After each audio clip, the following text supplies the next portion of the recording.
marvelous Monday. And on Mondays, our interview feature is called Health on Traxx, where we bring in experts and get them to weigh in on their opinions on things that we should be paying extra attention to when it concerns our health. And today, we are going to shine the spotlight and talk about not the health of ourselves, but the health of the little toddlers that are in our homes, people that look up to us and we got to look down upon, and they see to us for food, they see to us for nutrition, and it's our responsibility to take good care of them and ensure that they get the best nutrition possible for the first 1,000 days. So we're talking about the first 1,000 days of life, not from the point we get conceived in our mother's womb, but from the point we are born, right? And of course, the doctors would always encourage mothers to breastfeed because breast milk is very important. But then as they transition throughout their timeline, different foods come into the picture. And a nutritionist is here to help us understand this better. Her name is Nur Azlina Aziz. She's from the Nutrition Division of Ministry of Health. And she's going to talk to us today about the first 1,000 days of life. Azlina, good morning and welcome to Traxx. Okay, thank you very much, DJ Anil. You're welcome. Okay, Assalamualaikum and very good morning to the listeners out there. Okay, yes, thank you for the introduction. Okay, let's come back to the first 1,000 days of life. Well, basically, it's a term used to describe the period from pregnancy to a child's second birthday. Okay, so from pregnancy to a child's second birthday. So we've set the narrative over there, and now over the next 30 minutes, we're going to explore this. Maybe we can start off by giving our listeners an understanding of how does maternal nutrition during pregnancy impact the development of the baby. Okay, so mathematically, that 1,000 days comprises of 270 days of pregnancy. And then once the child is born up to 1 year old, another 365 days. And then once the child turns 1 and up till 2 years old, it's another 365 days. So when you calculate or you total up, altogether will be 1,000 days. And you have these three phases, where the pregnancy phase, and then once the child is born, up to 1 year old, and then 1 year old until 2 years old. And basically, maternal nutrition is important because it can impact the development of the child's fetal growth, brain development, and also long-term health.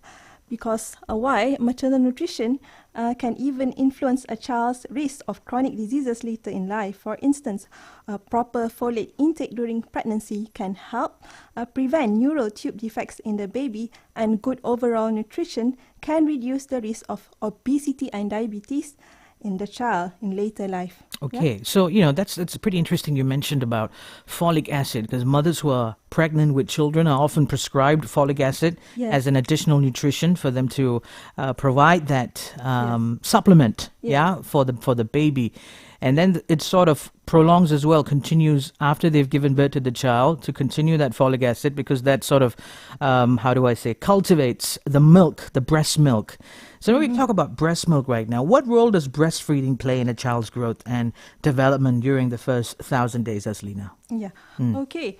So, yes, breast milk, actually, it acts as a complete food source, whereby it provides all the essential nutrients a baby needs in the first 6 months, including fat, protein, carbohydrates, vitamins, and minerals in the perfect proportions for their developing bodies. And also, breast milk is a wonder, because it is easily digested for a baby's immature digestive system, promoting optimal nutrient absorption and reducing the risk of gastrointestinal issues. So besides that, it also acts as an antibody boost. Right. To help develop the baby's immunity. Yes, that's right. So because breast milk is rich in antibodies and passed on from the mother, helping to protect the baby from infection and illnesses. All right. And also, besides that, it has developmental benefits. For example, brain development. So breastfeeding may positively influence the cognitive development. Certain components in breast milks may promote brain growth and function as well. Okay. All right. Okay. Now let's extrapolate a little more facts, and I think you're the best person to sort of shed some light on this, Azlina. Breastfeeding, although it is strongly recommended by doctors, Yes. sometimes a mother may not be able to produce that milk, although it's beneficial for the baby, right? What is an alternative that provides the equal amount of nutrition and value for the baby for a mother who is not able to produce enough breast milk? Yeah, remember, while breastfeeding offers significant advantages, of course, it's not always possible for everyone to Yes. breastfeed. So if you are unable to breastfeed, you should actually refer to the nearest or to your doctors or nurses, because they have supports groups, or they have solutions for you, right? If you go to the health clinics, they have lactation nurses that will help you to produce milk. There are some certain strategies, solutions to that. All right, so you can consult with your pediatricians or doctors or lactation consultants for guidance on feeding your baby and ensuring they receive the nutrients they need to thrive. Right? Okay, great. So there is help out there. Yes, there are alternatives. All the mothers need to do is just to reach out. Yeah. Yes, reach out. Yeah, I know that there are lactational consultants, and these women actually, or nurses or doctors, teach mothers on how they can sort of cultivate the production of breast milk inside in their breasts, and but sometimes it's stress as well. When mothers are very stressed and they go through. See, pregnancy sometimes can be traumatic for the mother, isn't it? And it's sad to see that they're not able to do that. But good to know that there is help. Now, touching back on early childhood, Azlina, you mentioned about the 3 phases in this first 1,000 days, and I think we couldn't stress it more, that it's very important to feed a child with the right sort of food. But I think, we can give all these facts and we can give figures and scientific information, but until we instill the importance of such a thing in our listeners, or people alike, they will really never know. Why is it important? So why is this so crucial, this first 1,000 days, and how will this shape the child's trajectory, so to speak? Right. So, early childhood nutrition has a profound and lasting impact on a child's health throughout their life. Because it influences their physical development, cognitive function, and even their risk of chronic diseases in later life. Right. For example, for the physical development, you need the right nutrition for healthy growth. So whereby the balanced nutrition can provide the building blocks for healthy growth of bones, muscles, organs, because deficiencies during this critical period can lead to stunting, right, which has a long-term implication for height and overall physical development. And besides that, essential vitamins and minerals like vitamin A, C, and zinc are crucial for a robust immune system. Right? Proper nutrition helps children fight off infections and illnesses more effectively. All right. Okay. And developing healthy eating habits early, right, can help prevent children from childhood obesity. Right. So a balanced diet rich in fruits, vegetables, and whole grains, while limiting the processed foods and sugary drinks, lays the foundation for a healthy weight throughout their life. Right. Okay. That is very interesting that you touched on that. What we'll do now, Azlina, we'll jump in for a quick break. And when we come back, we'll talk in a little bit detail about the developmental milestones that should be monitored during the first 1,000 days of a child's growth. All right. Don't go anywhere. Right now on Health on Traxx, Anil on the mic is speaking to Nur Azlina binti Abdul Aziz. She's a nutritionist from the Nutrition Division of Ministry of Health. And she's today talking to us about the first 1,000 days of life. And in this break, I'm going to play her song requests, Uptown Girl by her favorite band Westlife, right here on Traxx Momentum. Don't go anywhere. We'll be right back.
Aloha, good morning and welcome back to Health on Traxx. I'm Anil on the mic, and today in the studios I have Nur Azlina binti Abdul Aziz, who's a nutritionist from the Nutrition Division of Ministry of Health.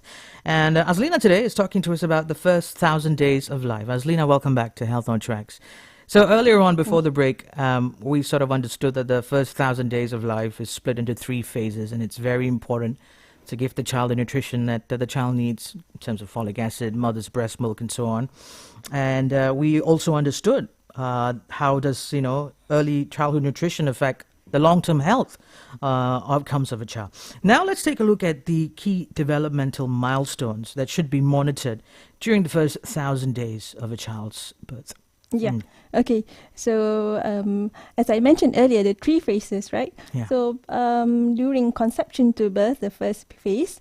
So what we have to look at is the fetal growth and the formation of organs and systems, right? Mm-hmm. So why? Because you need to monitor the weight through fetal growth. You can monitor their weight gain, heartbeat, and movement patterns through prenatal checkups. So it's important to go for your antenatal checkups in the clinics. Then the ultrasounds during the checkups can help assess the development of organs and identify any potential concerns.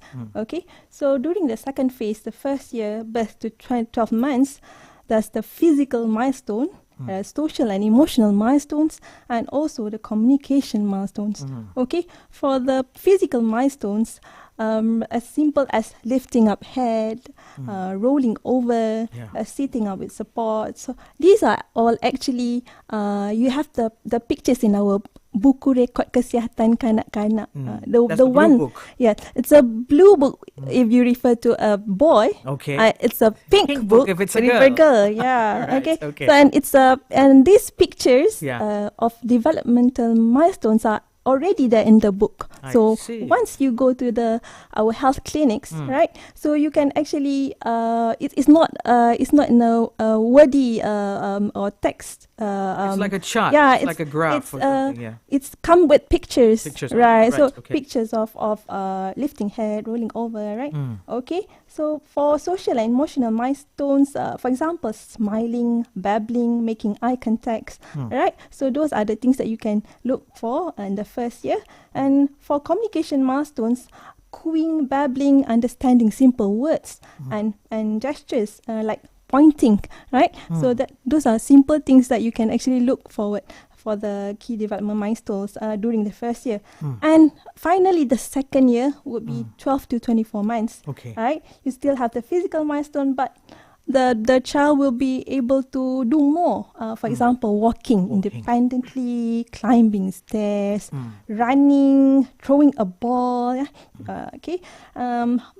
For social and emotional milestones, they are able to show affection, playing pretend, dramas, having tantrums. Yeah. Okay, and expressing a sense of self. So they are actually experimenting, right? For their emotional milestones. And lastly, the communication milestones. You can actually hear they are saying their first words. Right. Dada, mama. The easy ones. The easy ones. Yeah. Or using 2-word phrases. Okay, following simple instructions. Right, and understanding common questions. So it is important to remember that every child develops at their own pace. Yes. Right. So these milestones are guidelines to help identify any potential delays. Here are some resources for tracking development milestones. You can actually have them in our buku rekod kesihatan kanak-kanak, right? So assuming a parent doesn't see their child reaching these milestones that you mentioned, it would be worrisome to them. They might feel quite upset that my child is not showing the progress that any other average child would. What should they do? Yeah, you always go back to our health clinics or go back to all the health services that you go through and refer to them, because they always have a checklist for you. And once parent can identify what are the milestones or what are the milestones that the child are unable to do, refer to them. They will advise you, or maybe it depends also on the child's background. For example, maybe if the child is a premature baby. Yeah. So their milestone would be a bit different from a normal baby, right? Yes, yes, absolutely.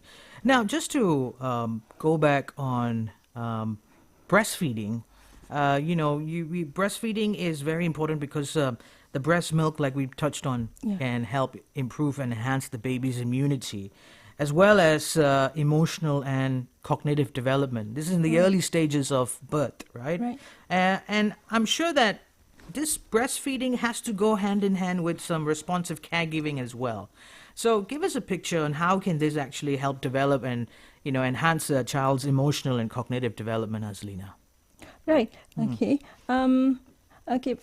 So basically, responsive caregiving, right, can contribute to the child's emotional and cognitive development.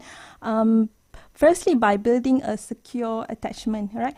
So responsive caregivers who are attuned to a child's needs and respond promptly create a sense of security and trust, right?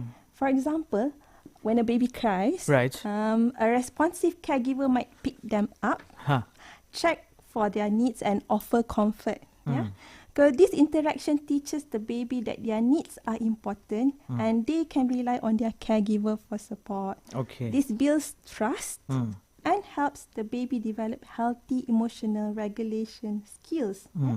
So basically, responsive caregiving creates a nurturing environment where children feel safe, loved, and stimulated.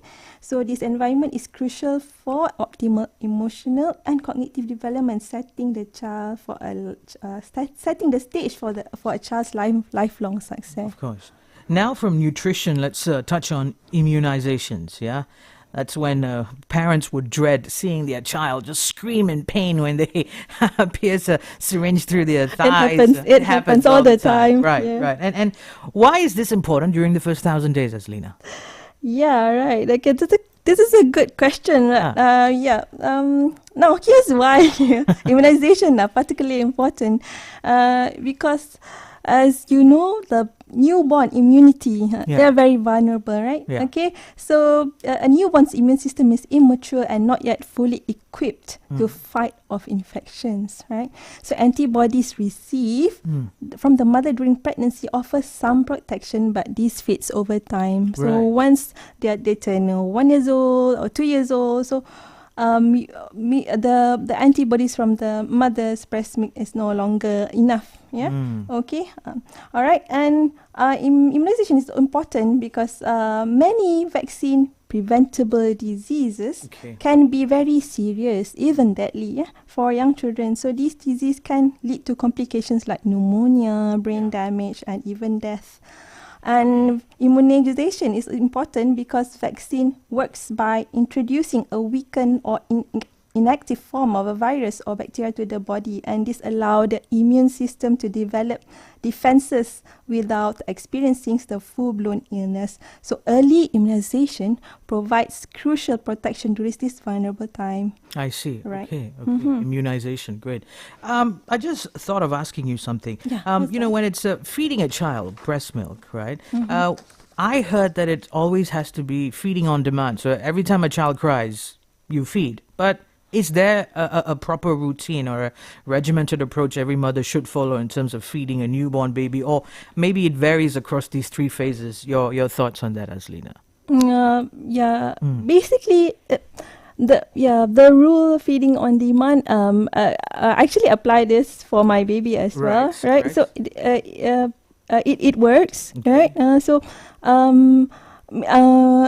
So you can actually it helps to make the child more subtle, right? And also it helps to make the mother's emotion more stable, right?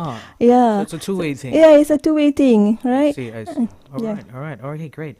Today on Health on Traxx, I'm speaking to Nur Azlina binti Abdul Aziz. She's a nutritionist from the Nutrition Division of the Ministry of Health, and she's today talking to us about the first 1,000 days of life.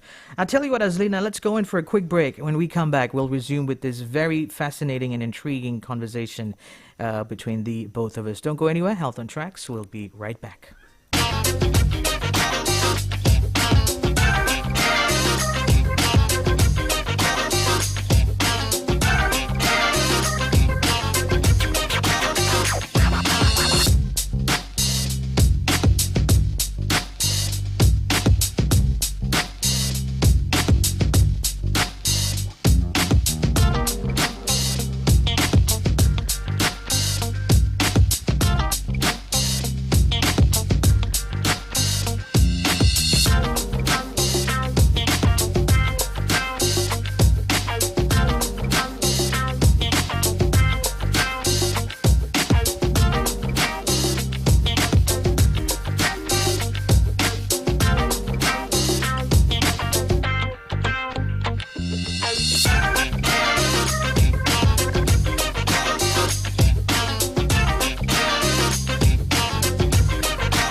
Health on Traxx continues right here on Traxx Momentum on this marvelous Monday morning. It's Anil on the mic. And with me today in the studios, I have Nur Azlina binti Abdul Aziz, a nutritionist from the Nutrition Division of Ministry of Health. And Azlina is talking to us about the first 1,000 days of life. And I just recall that she gave this segment a very cool name, the A&A show, because both of our names start with the first letter, isn't it, Azlina? Yes, that's right. Anil and Azlina show. We're talking about the first 1,000 days of life. Very fascinating topic to instill the importance, in the minds of parents on how, paramount it is that they pay extra attention to giving their child the nutrition that they need. Now, let's talk about the challenges. What are some of the common challenges or risks that infants face during this period of this first 1,000 days, these three phases that you mentioned, and how can they be mitigated by parents? All right. Okay. Some of the common challenges would be lack of proper nutrition during pregnancy and infancy, which actually can lead to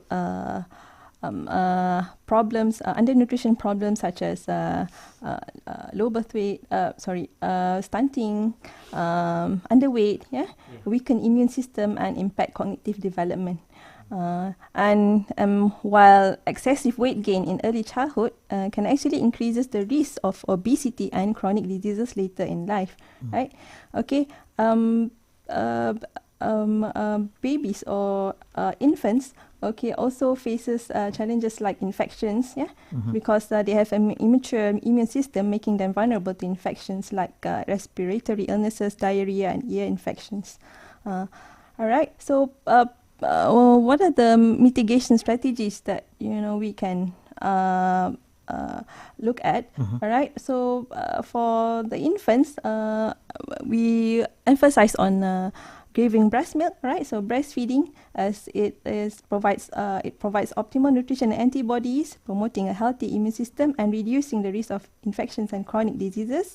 And also, once the child is introduced solid foods, focus on a variety of nutrient-rich options like proteins, fruits, vegetables, and whole grains to avoid deficiencies and obesity. Right? Not to forget, abide or follow the immunization norms or schedules, right? As these will protect the infants from serious vaccine preventable diseases, all right? There are others as well. For example, these infants are also exposed to like accidents and injuries, right? Because infants are naturally curious and lack coordinations, increase the risk of fall, choking hazard, and unintentional injuries. So you need to make sure that the environment is infant-proof, all right? Infant-proof. You need to remove the choking hazards or secure your furniture and supervise playtime to minimize the risk of accidents and injuries. All right? I learned something new today. Infant-proof. But just to touch on, we're running short on time, but you mentioned throughout this conversation about childhood obesity, and it reminded me of a message I shared last week on air where a doctor, a researcher who's also an author, who's written many books on parenting, and she says all parents need to do is just spend a minimum of 3 times a week having shared meals with your children. I mean, come on, let's face it, in today's day and age, it's not only that we don't have enough time, but even kids are very busy because apart from school, tuition, piano lessons, swimming, and the list just goes on. And even they don't get the opportunity to sit and have a shared meal. But what she says is that having a shared meal at least 3 times a week can actually help a child's cognitive development and also lower the risk of obesity, because parents would want to give their child a nutritious meal. And on that note, I'm going to give you about a minute, Azlina, for you to give us your closing thoughts and your remarks and your messages to our listeners before we part ways with you on why is it important for parents to pay attention to this first 1,000 days after the birth of their child. All right. Yes, thank you very much. Okay, so it is important. 1,000 days of life is important, because by understanding the importance of first 1,000 days and taking steps to ensure a healthy environment, we can actually significantly improve a child's chances of a healthy and successful future. So this basically a part of our strategy to combat the double burden malnutrition, all right, that we are facing in the country right now. Right? Okay. Okay. All right. Nur Azlina Aziz, thank you so much for setting aside your time on this marvelous Monday morning and enlightening us on the first 1,000 days of life. And we look forward to having you in the studios again on another subject on nutrition, perhaps. You have a lovely day. Okay. Thank you very much, DJ. You're welcome. And there you go. That's a wrap for today's edition of Health on Traxx. I spoke to Nur Azlina Aziz, and she emphasized, and I just couldn't emphasize even more, that for us to invest our time and our efforts in the first 1,000 days of our child's life, because it can give us lifelong, long-term benefits in terms of their education, their economic productivity later on when they start becoming working adults, and for them to live a better quality life as productive human beings for society. If you missed out on this interview, worry not, you can always catch the replay by visiting our official Facebook page or TRAXXfm Official's YouTube channel. And also to all of our viewers on TikTok, thank you so much for tuning in. I'll see you in the second hour of Traxx Momentum. Don't go anywhere.